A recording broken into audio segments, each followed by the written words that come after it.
আসসালামু আলাইকুম। আজকে আমরা দক্ষিণ কোরিয়া এবং ইউরোপের মাঝখানে মাস্টার্সের বিষয় নিয়ে আলোচনা করব। যে দক্ষিণ কোরিয়া বেটার নাকি মাস্টার্সের জন্য ইউরোপ বেটার? তাহলে দেখা যাক, দক্ষিণ কোরিয়ায় বেশিরভাগ ইউনিভার্সিটি ই-ভিসা প্রোভাইড করে।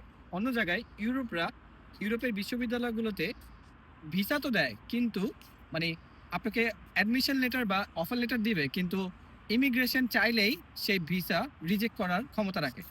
এইজন্য দক্ষিণ কোরিয়াটা ইউরোপের থেকেও কিছুটা বেটার।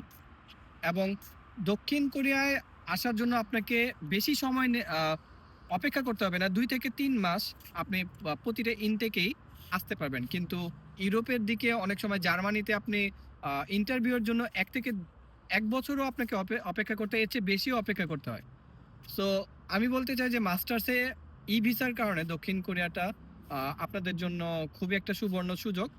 এবং অপরদিকে ইউরোপের জন্য অনেকে ট্রাই করে নিজেদের স্বপ্ন ধূলিসাৎ হতে দেখে। সো আমি বলব, যারা ইউরোপে যেতে পারছেন না তারা দক্ষিণ কোরিয়া অবশ্যই আসার চেষ্টা করুন। আল্লাহ হাফেজ।